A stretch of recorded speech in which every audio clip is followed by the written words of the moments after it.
40,000 शिक्षकों का ही होगा स्थानांतरण, इंतजार में 1,90,000 शिक्षक।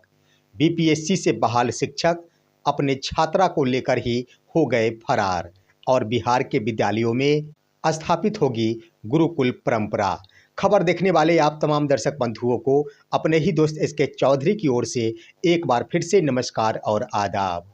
दोस्तों, भास्कर एक्सक्लूसिव की ओर से एक खबर प्रकाशित की गई है और वो खबर बताती है कि ट्रांसफ़र के लिए आवेदन करने वाले तमाम 1,90,000 शिक्षकों में से 40,000 शिक्षकों का ही ट्रांसफ़र हो पाएगा। यह शिक्षा विभाग की ओर से रणनीति बनाई गई है।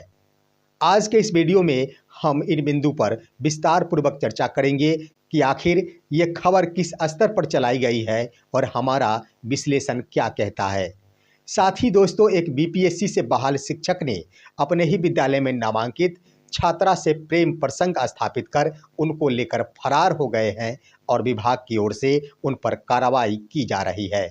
साथ ही एसीएस डॉक्टर एस सिद्धार्थ के पहल के बदौलत अब बिहार के विद्यालयों में गुरुकुल परंपरा स्थापित करने की कवायद शुरू कर दी गई है, जिससे तमाम छात्रों को काफ़ी लाभ होगा। दोस्तों, इन बिंदुओं पर चर्चा करने से पहले हमारा गुजारिश होगा कि अगर आपने अभी तक हमारे इस चैनल सुसत्य वचन को सब्सक्राइब नहीं किए हैं तो कृपया अभी सब्सक्राइब कर लेंगे। दोस्तों, भास्कर एक्सक्लूसिव की ओर से एक खबर चलाई गई है, जो खबर आपके स्क्रीन पर है, आप इसे देख सकते हैं। भास्कर एक्सक्लूसिव के द्वारा लिखा गया है कि 40,000 शिक्षकों का ही होगा स्थानांतरण, इंतजार में 1,90,000 शिक्षक। इस खबर में लिखा गया है कि शिक्षा विभाग के स्तर से जो रणनीति बनाई गई है, उस रणनीति के तहत आवेदन करने वाले तमाम 1,90,000 शिक्षकों में से सिर्फ व सिर्फ 40,000 शिक्षकों को ही ट्रांसफ़र करेगी बिहार शिक्षा विभाग। आगे खबर में इसका हवाला देते हुए कहा गया है कि इसका मुख्य कारण ये है कि शिक्षा विभाग के लिए मानसिक दर्द बन चुका है यह ट्रांसफ़र। शिक्षा विभाग इन दर्दों में ही शिक्षकों को ट्रांसफ़र नहीं कर पाएगी और सिर्फ व सिर्फ ज़्यादा दूरी वाले शिक्षकों को ही ट्रांसफ़र करेगी। आगे इस खबर में लिखा गया है कि 200 किलोमीटर दूरी के आधार पर आवेदन करने वाले शिक्षकों को होगा फायदा। ये खबर आपके स्क्रीन पर आप देख रहे हैं। दोस्तों, इसमें कहा गया है कि जिन अभ्यर्थियों के द्वारा लंबी दूरी के आधार पर ट्रांसफ़र हेतु आवेदन किया गया है, उन तमाम अभ्यर्थियों को स्थानांतरण में राहत मिलेगी और वो वरीयता क्रम में ऊपर आ जाएंगे। यानी इस खबर का कहना है कि जो शिक्षक जितनी ज़्यादा दूरी के आधार पर आवेदन किए हैं, उनका ट्रांसफ़र निश्चित माना जा रहा है और 40,000 शिक्षकों का ही स्थानांतरण शिक्षा विभाग द्वारा किया जाएगा। इसका मुख्य वजह यह है कि यह बड़ा पेचैल मुद्दा बन गया है शिक्षकों का यह स्थानांतरण। लेकिन दोस्तों, इन तमाम खबरों के बीच मेरा विश्लेषण कहता है कि जो भी खबर चलाई गई है वह वास्तव में पेचीदा मामला को लेकर ये खबर चलाई गई है। अधिकारियों के ऊपर बने हुए दबाव को देखते हुए ये खबर चलाई गई है कि सिर्फ 40,000 शिक्षकों का ही स्थानांतरण हो पाएगा, क्योंकि शिक्षा विभाग की ओर से सिर्फ व सिर्फ 16 पदाधिकारियों को ही आवेदन स्क्रूटनी हेतु प्रतिनियुक्त किया गया है। आवेदनों की संख्या 1,90,000 है और पदाधिकारी की संख्या सिर्फ 16 है। एक पदाधिकारी के ऊपर 11,000 आवेदन स्क्रूटनी का दायित्व बन जाता है। ऐसे में एक पदाधिकारी आखिर कितने आवेदनों का कितने दिनों में स्क्रूटनी कर पाएंगे। इन्हीं बिंदुओं के आधार पर यह लिखा गया है कि यह ट्रांसफ़र प्रक्रिया 1,90,000 शिक्षकों के साथ संपादित नहीं की जा सकती है। सिर्फ व सिर्फ 40,000 शिक्षकों का ही स्थानांतरण हो सकता है और वो भी जिन्होंने दूरी के आधार पर आवेदन किए हैं। खबर बताता है कि ज़्यादा से ज़्यादा शिक्षकों ने पटना जिले के लिए आवेदन किया है और यूपी बॉर्डर से सटे हुए पश्चिमी चंपारण और बक्सर जिले के लिए शिक्षकों के द्वारा ट्रांसफ़र हेतु आवेदन किया गया है। खबर तो ये भी कहा गया है कि अधिक से अधिक शिक्षकों ने 15 किलोमीटर दूरी के आधार पर भी अपना स्थानांतरण हेतु आवेदन कर दिए हैं। इसलिए शिक्षा विभाग इन आवेदनों पर विचार नहीं करेगी और ज़्यादा दूरी वाले अभ्यर्थियों को ही ट्रांसफ़र करेगी।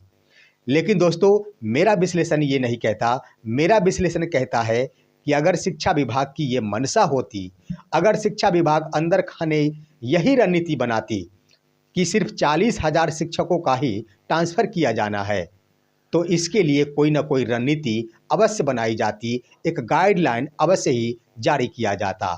यह गाइडलाइन शिक्षकों को नहीं दिया जाता, यह गाइडलाइन आवेदन स्क्रूटनी के लिए प्रतिनियुक्त किए गए पदाधिकारियों को अवश्य दिया जाता कि आपको इतने किलोमीटर वाले अभ्यर्थियों के आवेदन को सही करार देना है और उससे ऊपर वाले अभ्यर्थियों के आवेदन को निरस्त कर देना है। लेकिन अभी तक शिक्षा विभाग की ओर से स्क्रूटनी में प्रतिनियुक्त पदाधिकारियों को कोई भी गाइडलाइन नहीं दिया गया है और तमाम जो भी आवेदन ट्रांसफर हेतु समर्पित किया गया है उन सभी आवेदनों को 4 श्रेणी में विभक्त करने का आदेश दिया गया है। दोस्तों, किलोमीटर का दायरा बांधा नहीं गया है। जिन 16 पदाधिकारियों के ऊपर यह दायित्व दिया गया है कि तमाम 1,90,000 आवेदनों की स्क्रूटनी की जाए, उनको ये नहीं कहा गया है कि किलोमीटर के आधार पर इसकी जांच पड़ताल की जाए।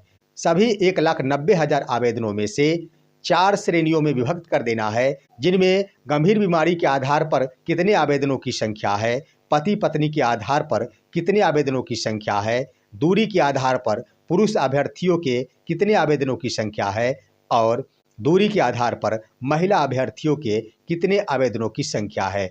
इन 4 श्रेणियों में ही विभक्त किया जाना है सभी आवेदनों को और उसी के आधार पर ट्रांसफ़र की यह प्रक्रिया संपादित होगी। इसलिए मेरा मानना है कि शिक्षकों को इस उधेड़बुन में नहीं रहना चाहिए कि आखिर दूरी के आधार पर शिक्षकों का स्थानांतरण होगा और कम दूरी वाले स्थानांतरित नहीं हो पाएंगे। सारी प्रक्रियाएं होगी, जिन्होंने भी आवेदन किए हैं उन सभी का ट्रांसफ़र होगा। शिक्षा विभाग यही रणनीति के तहत अधिकारियों को स्क्रूटनी हेतु दायित्व सौंप दिए हैं। वहीं दोस्तों, 7 जनवरी 2025 को नियोजित शिक्षक जो विशिष्ट शिक्षक का दर्जा प्राप्त करना चाह रहे थे, उनके योगदान की तिथि समाप्त हो गई और अब संभावना जताई जा रही है कि बहुत ही जल्द 1 से 2 दिनों के अंदर प्रथम चरण वाले अभ्यर्थियों का ट्रांसफ़र कर दिया जाएगा, क्योंकि एसीएस डॉक्टर एस सिद्धार्थ के द्वारा यह बयान दिया गया था कि जनवरी के प्रथम सप्ताह में ही ट्रांसफ़र की यह प्रक्रिया निष्पादित कर ली जाएगी। तो लगभग 1 सप्ताह बीत चुके हैं, 7 जनवरी 1 सप्ताह संपन्न हो गए।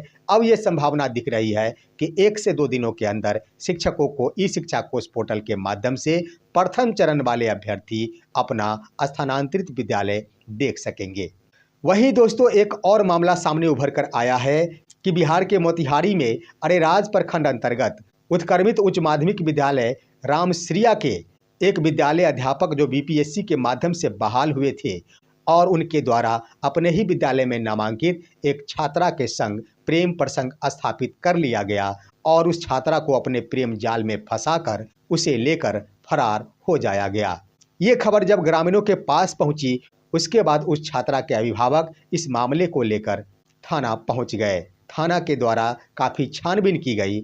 उसके बाद उक्त शिक्षक को गिरफ्तार कर एफआईआर दर्ज करते हुए पॉक्सो एक्ट के अधीन उन पर कार्रवाई की जा रही है।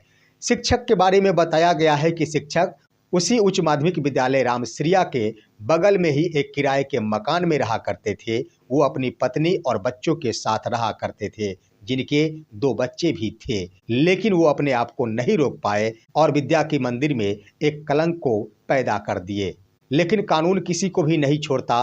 उक्त शिक्षक के ऊपर पॉक्सो एक्ट के तहत कार्रवाई की जा रही है, उन्हें गिरफ्तार भी कर लिया गया है। वहीं दोस्तों, एसीएस डॉक्टर एस सिद्धार्थ के द्वारा एक अहम पहल किया गया है।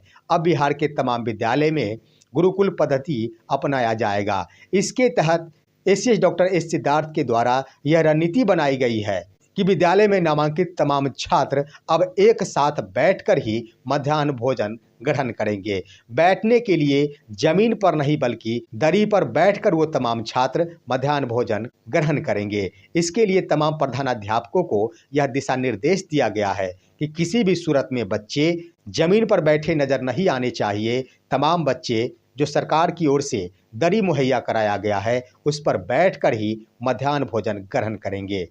साथ ही साथ ये भी दिशा निर्देश दिया गया है कि जिस जगह पर छात्रों द्वारा मध्याह्न भोजन ग्रहण किया जाएगा उसके अगल बगल 200 मीटर की दूरी पर बिल्कुल साफ सफाई की व्यवस्था रहनी चाहिए। शिक्षा विभाग का मानना है कि दरी पर बैठकर एक साथ भोजन करने की व्यवस्था छात्रों में सहयोग की भावना का विकास करेगा, छात्रों में एक साथ बने रहने की परंपरा स्थापित होगी और छात्रों में अपनापन की भावना जागृत होगी। दूसरी बड़ी बात, इस योजना का लक्ष्य ये रखा गया है कि इस योजना से सफाई व्यवस्था पर भी पूरी तरह ध्यान दिया जाएगा, विद्यालय परिसर साफ नजर आएगा।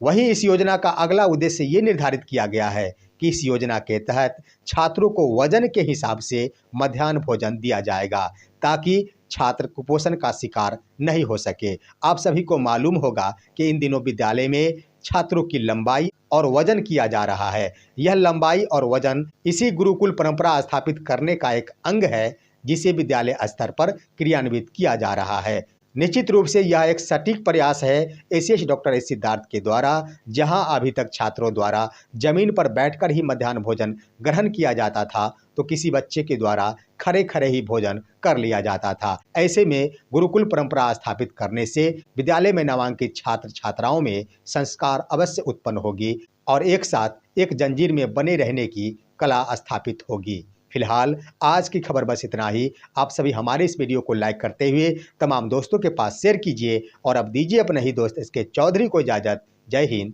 जय भारत।